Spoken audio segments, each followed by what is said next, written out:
dont on parle dans le monde entier. Depuis une étude réalisée par le médecin marseillais Didier Raoult, la chloroquine et son dérivé, l'hydroxychloroquine, représentent un espoir de traitement contre le coronavirus. Mais des zones d'ombre et des points d'interrogation sont encore si nombreux que le monde médical reste très divisé. On a un traitement qui permet de façon spectaculaire de faire baisser en 6 jours la charge virale. Les Chinois ont précisé qu'ils avaient utilisé la chloroquine avec de bons résultats. Donc on a refait l'expérience à Marseille pour le voir. On a quelque chose avec peu de danger et avec une efficacité drastique. Ce qui se passe à Marseille, à mon avis, est absolument scandaleux. Utiliser un médicament comme ça, hors AMM, c'est-à-dire hors autorisation de mise sur le marché, en exposant les personnes qui le prennent à des complications, sans avoir vérifié des conditions d'utilisation de base de la chloroquine. Je pense que c'est vraiment en dehors de toute démarche éthique. On ne peut pas, comme ça, maintenant, le donner à n'importe qui, dans n'importe quelle condition. Pour en parler ce soir, le docteur Michel Simel, c'est l'ancienne ministre de la Santé, Roselyne Bachelot.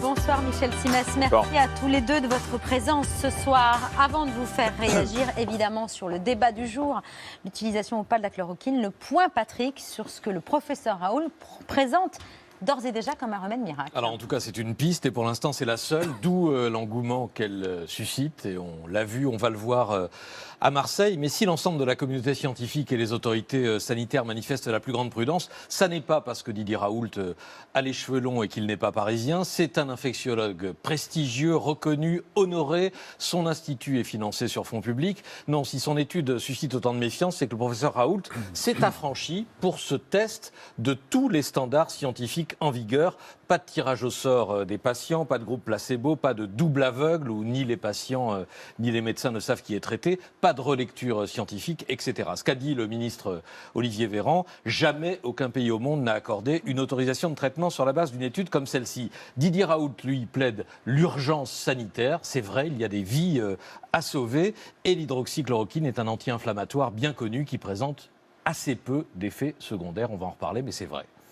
La question, est-ce que ça marche vraiment ? Alors, ce que montre l'étude de Marseille, c'est que sur 20 patients infectés et traités, 14 ont vu leur charge virale diminuer ou disparaître au bout de 6 jours. Un autre est mort, 3 autres ont été transférés en réanimation, un autre a arrêté le traitement pour cause d'effets indésirables à la chloroquine et un dernier n'a plus donné de nouvelles. Et surtout, l'étude ne dit rien de l'évolution clinique des malades. Est-ce qu'ils sont guéris ? Est-ce que la maladie a cessé ? Ou on sait seulement qu'ils n'ont plus ou moins de charge virale dans le nez, parce que c'est là qu'on fait les tests. Donc ça n'en fait pas pour l'instant un médicament miracle. Et tout à l'heure, l'OMS vient de condamner l'usage de médicaments sans preuve et de mettre en garde contre les faux espoirs. J'ajoute que la piste du traitement à la chloroquine avait déjà été évoqué comme un grand espoir contre la dengue, contre le chikungunya ou le virus Ebola, espoir déçu par les tests. Donc il faut attendre là aussi des résultats d'études solides. Ça ne devrait pas être très long. Un essai clinique, vous le savez, a été lancé hier sur 3200 patients, dont 800 Français, dans 7 pays européens, sur 4 traitements expérimentaux, dont l'hydroxychloroquine. Enfin, dernier argument beaucoup entendu, essayons. Prescrivons, ça ne peut pas faire de mal. Eh bien si, ça peut. Une habitante de Wuhan est morte d'un arrêt cardiaque pour une surdose d'hydroxychloroquine. Et au Nigeria, plusieurs cas d'empoisonnement pour les mêmes raisons. Didier Raoult ne mâche pas ses mots. Moi, comme n'importe quel médecin, à partir du moment où l'on a montré qu'un traitement était efficace, je trouve immoral de ne pas l'administrer. C'est un argument qui peut s'entendre, Roselyne Bachelot ?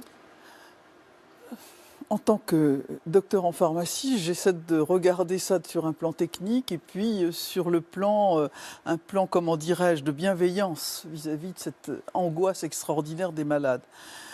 Un élément de contexte, on vient de traverser une décennie de scandales sanitaires autour de molécules pharmaceutiques. Le Mediator, prescrit dans d'autres indications que celle de l'AMM, le Vioxx, la Dépakine. Et à chaque fois, les malades, leurs familles, ont dit à la puissance publique « Mais comment vous n'avez pas été vigilant ? Comment vous n'avez pas fait les expérimentations nécessaires ? Comment ?» Les mêmes, d'ailleurs, qui s'étonnent qu'on prenne 15 jours pour regarder comment ça marche, diront s'il y a une difficulté, mais Ça a été prescrit en dehors de l'AMM.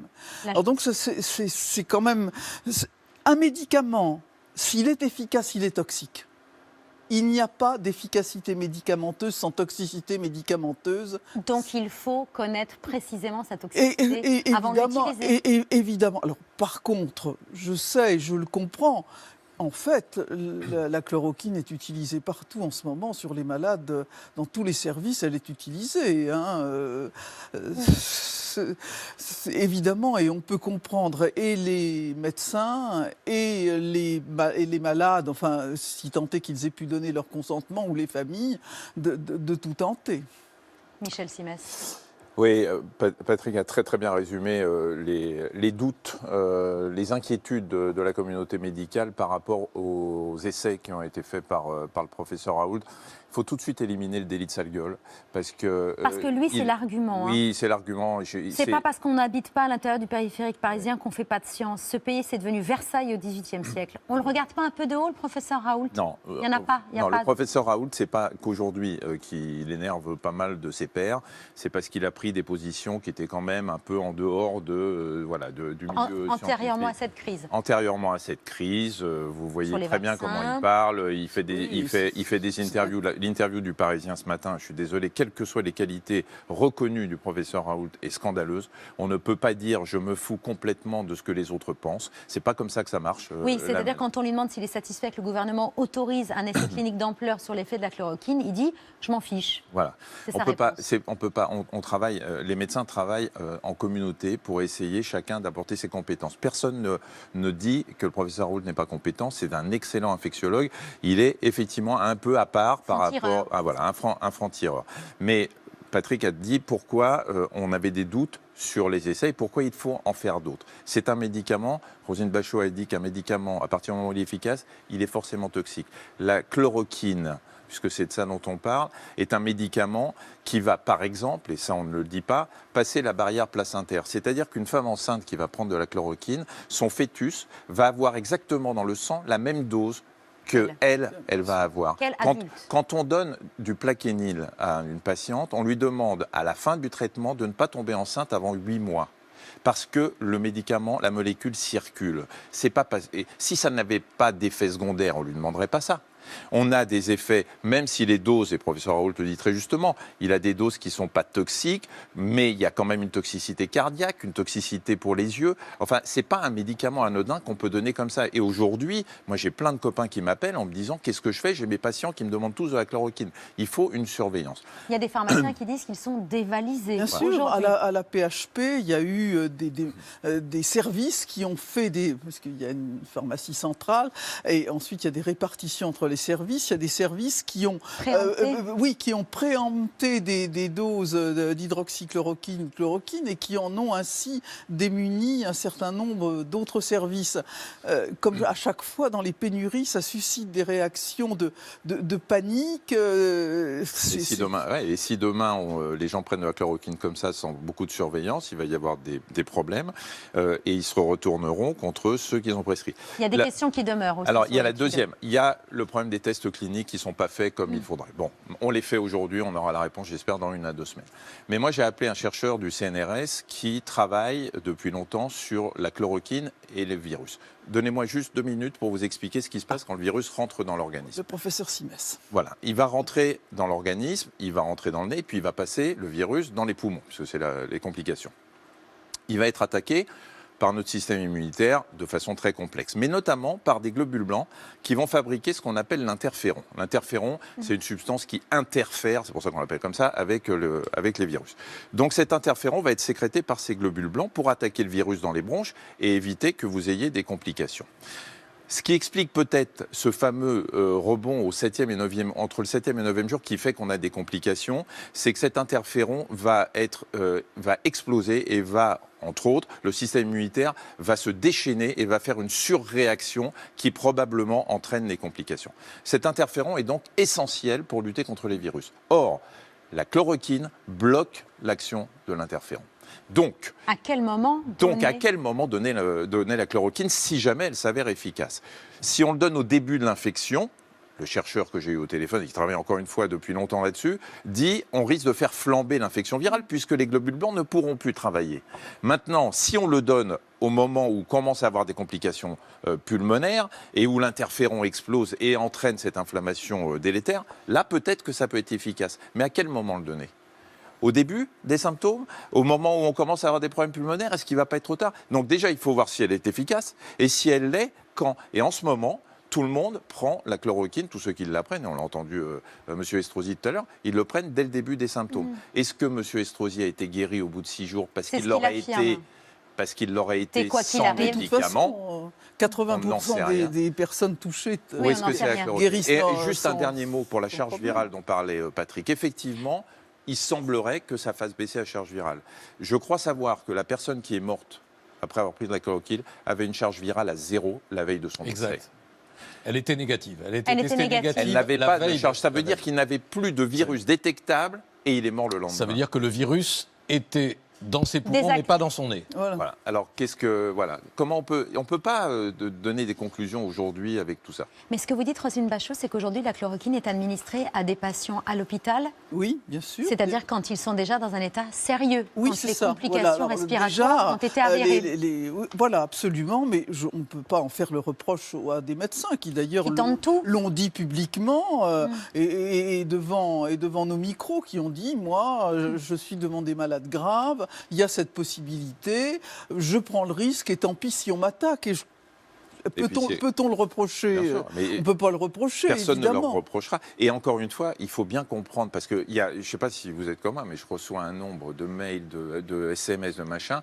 On a l'impression qu'il y a un complot anti-Raoult Oui. aujourd'hui. Oui, c'est ça. Il y a un réseau Un qui se complot forme. médiatique Voilà. également. Il y a un anti-Raoult. réseau qui se forme autour de lui, mais y compris avec des médecins, avec des politiques qui font pression sur les journalistes pour qu'on en parle et qu'on l'autorise à donner la chloroquine. Est-ce que vous pensez une seule seconde que les médecins en France ne souhaitent pas que la chloroquine soit efficace et le médicament miracle? Sachant que c'est la seule piste Sachant possible. que nous n'avons pas pour d'autre l'instant. piste. Est-ce que vous pensez que nous ne sommes pas tous en train de se dire pourvu qu'il ait raison? Mais il faut quand même, il y a des étapes. Il y a même des complots, des sites complotistes qui émettent la théorie qu'on empêche d'utiliser la chloroquine parce que c'est un médicament pas cher et parce qu'on attend le médicament miracle très Plus cher. coûteux, plus cher pour faire la fortune des Pas seulement laboratoires. des sites complotistes, pardon, c'est exactement ce qu'a dit Bruno Retailleau. C'est- hier. oui, merci Patrick Cohen. Il y a les affirmations de Bruno Retailleau, il y a aussi la communication qu'on peut remettre en question de responsables politiques. Christian Estrosi qui vante les mérites d'un traitement qu'il expérimente et qui affirme avoir demandé au CHU de Nice de l'appliquer également, de l'utiliser. On l'écoute. Aujourd'hui, le CHU de Nice, qui est classé numéro 1, qui fait partie, avec les grands hôpitaux français, de ceux qui s'inscrivent dans le protocole de Didier Raoult, peut en faire bénéficier l'ensemble de ses patients. Et je vais plus loin, puisque je souhaite que maintenant la médecine de ville puisse le prescrire et que les plateformes de distribution aux pharmacies puissent bien sûr les alimenter. Un maire a-t-il Mais de tels pouvoirs? on est en pleine confusion. Et quelle est la crédibilité? Christian Estrosi est peut-être un très bon maire de Nice, mais en quoi il peut demander... Un excellent champion de moto. Peut-être, mais en quoi il a une expertise scientifique lui permettant de passer au-dessus de ceux qui travaillent sur cette molécule pour dire je veux qu'il y ait dans la médecine libérale. On est en plein, vous savez, on a souvent parlé politique ici, mais on est en plein, excusez-moi, mais c'est irresponsable de dire des propos pareils. Monsieur Estrosi n'est pas médecin. Il y a une communauté scientifique, il y a des gens, il y a des experts qui conseillent le président Macron. Attendons que ces gens qui savent, eux, puissent se prononcer. Oui, sinon on va voir chaque maire décider de savoir si oui ou non le CHU qui dépend de sa municipalité va pouvoir utiliser... Le maire peut être le président du conseil de surveillance de l'hôpital. Je ne vois pas qu'il ait un effet prescripteur. Non, mais il y a quelque chose qui se passe chaque fois au moment des épidémies et de la panique qui est entraînée par les épidémies. C'est-à-dire qu'il y a des réflexions il y a des attitudes, des réflexions qui relèvent presque de la magie, de la démarche magique. De l'incantation, quoi. Oui, c'est ça. Et c'est pour ça qu'il faut garder ses nerfs. Vous savez, ce qui est terrible, c'est que si jamais, ce que nous souhaitons tous, encore une fois, la chloroquine s'avère oui, ce être serait le formidable. bon traitement c'est extraordinaire pour les gens. Mais qu'est-ce qu'on ne va pas entendre de la part des politiques qui vont nous dire, je vous l'avais bien dit, alors que même les scientifiques ne le savaient pas, ils vont vous dire, et Christian Estrosi, mais d'autres, Rotaillot, vont dire, vous avez vu, on avait raison.